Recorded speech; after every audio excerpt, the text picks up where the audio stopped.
ഒമാനിൽ നിന്ന് ഞാൻ ഇതുവരെ കഴിക്കാത്ത കുറച്ച് ഡിഷസ് ട്രൈ ചെയ്യാൻ പോയതാണ്. ഇപ്പം എങ്ങനെ ഇരിക്കണം, ഇതാണ് അവസ്ഥ. അപ്പോൾ ഇത് എത്രത്തോളം കുക്ക്ഡായി എന്നുള്ളത് ഞാൻ നിങ്ങളോട് പറയേണ്ട ആവശ്യമില്ലല്ലോ.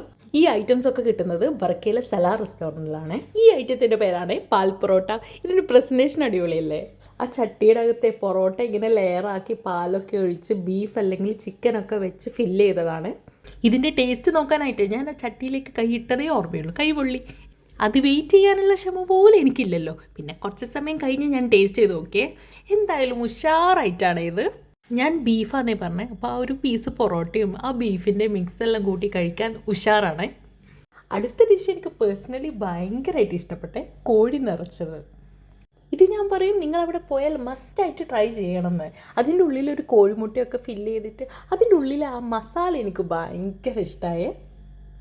അതിൻ്റെ ടേസ്റ്റ് കൊണ്ട് ഞാനിങ്ങനെ കഴിച്ചുകൊണ്ടേയിരിക്കുകയാണ്. അടുത്ത ഞാൻ നിങ്ങളോട് പറയും ഈ ഇഫ ചിക്കൻ എന്തായാലും അവിടെ പോയാൽ ട്രൈ ചെയ്യണമെന്ന്. എൻ്റെ പേഴ്സണൽ ഫേവറേറ്റ് ആണ് അവിടുത്തെ. അതിൻ്റെ ബെസ്റ്റ് കോമ്പിനേഷൻ പൊറോട്ട തന്നെ. അതും പൊറോട്ട നല്ല അടിച്ച പൊറോട്ടയാണ്. പിന്നെ അവിടെ കിട്ടുന്ന ചായ എനിക്ക് ഭയങ്കര ഇഷ്ടമാണ്.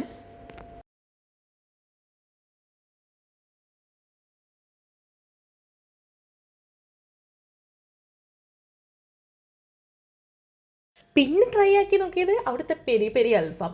ഇതും മസ്റ്റ് ട്രൈ ആണ്. ഓവറോൾ അവിടുന്ന് കഴിച്ച എല്ലാ ഡിഷസും എനിക്ക് ഭയങ്കര ഇഷ്ടമായി. ഡെസേർട്ടായിട്ട് നമ്മൾ ട്രൈ ചെയ്തത് അവിടുത്തെ ഫാൻറ്റസി ഫലൂദയാണ്. പിന്നെ ഡ്രിങ്ക്സിൻ്റെ സെക്ഷനിൽ ബ്ലൂ കൊറാക്കോ എന്ന് പറഞ്ഞൊരു ഈ ഒരു ഡ്രിങ്ക് നിങ്ങൾ പോയാലൊന്ന് ട്രൈ ചെയ്ത് നോക്കണേ ഇത്. പിന്നെ അവിടെ തന്നെ ഒരുപാട് ഡ്രിങ്ക്സിൻ്റെ വെറൈറ്റീസ് ഉണ്ട്. നമ്മളെ നാട്ടിലത്തെ നന്നാറി സർബത്ത് വരെ അവിടെയുണ്ട്.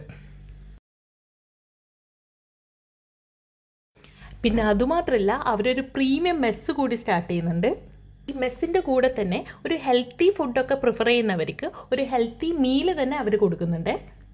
ഇതിനെക്കുറിച്ച് എന്തെങ്കിലും എൻക്വയറീസ് നിങ്ങൾക്ക് ഉണ്ടെങ്കിൽ ഇവരെ കോൺടാക്ട് ചെയ്തോളൂ.